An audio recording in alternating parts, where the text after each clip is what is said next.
और अगली बड़ी खबर यूक्रेन युद्ध को लेकर है। यूक्रेन युद्ध को देखकर चीन को अब अपनी रणनीति को बदलना पड़ा है।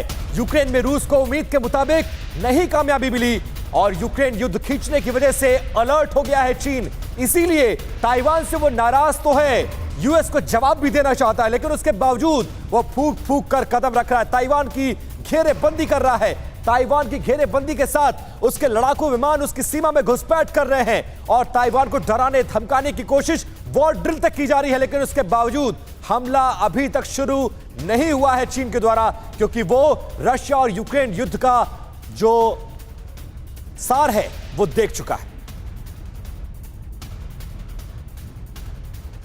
और अब आपको बताते हैं कि यूक्रेन वॉर से चीन में क्या क्या सबक ले लिया है, वो आपको बिग बॉल के जरिए समझाने की कोशिश करते हैं। दो चीजें हैं, जो गुड न्यूज है और बैड न्यूज क्या है, क्योंकि पहला जो गुड न्यूज है वो ये है कि पुतिन की तरह हमला किया जा सकता है। किसानों की सफलता के लिए 500 किसान आपको सिखाएंगे और पढ़ाएंगे सफलता का पाठ। फ्रीडम ऐप को अभी डाउनलोड कीजिए। ये तो लग रहा है कि यूक्रेन की तरह ताइवान भी एक छोटा मुल्क है, उस पर हमला कर सकते हैं, लेकिन उसका परिणाम क्या होगा, अलग थलग पड़ने के लिए तैयार रहना पड़ेगा, क्योंकि देखा पूरे यूरोप ने कि कैसे इस युद्ध में रशिया अलग थलग पड़ गया और उसका बहिष्कार तक तमाम देशों ने किया।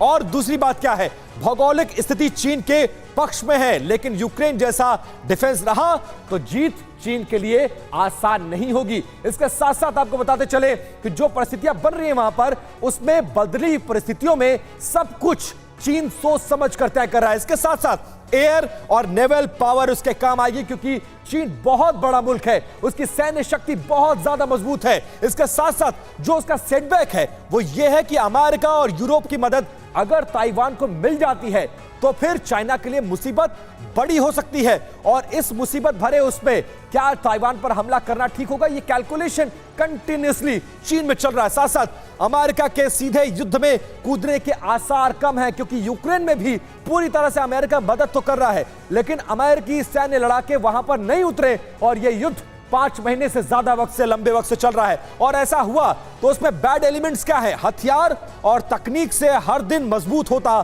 ताइवान, क्योंकि उसको अमेरिकी मदद है, लेकिन अमेरिका के जो सैन्य शक्ति है वो इस युद्ध में काम नहीं आएगी, ऐसा अंदाजा है चीन को। साथ साथ ताइवान पर कब्जा बड़ी रणनीतिक जीत होगी, क्योंकि ताइवान पर वो जो दावा है उसका लगभग 50 साल से पुराना दावा है और उसको वन चाइना पॉलिसी के तहत ताइवान को वो अपना ही मानता रहा है। लेकिन अगर ऐसा हुआ, वो कब्जा करने की कोशिश करता है, तो दुनिया भर के प्रतिबंधों से चीन की अर्थव्यवस्था बुरी तरह से प्रभावित होगी। और चीन क्या इतना बड़ा रिस्क लेने के मूड में है, क्षमता में है, यह सबसे बड़ा सवाल है। किसानों की सफलता के लिए 500 किसान आपको सिखाएंगे और पढ़ाएंगे सफलता का पाठ। फ्रीडम ऐप को अभी डाउनलोड कीजिए।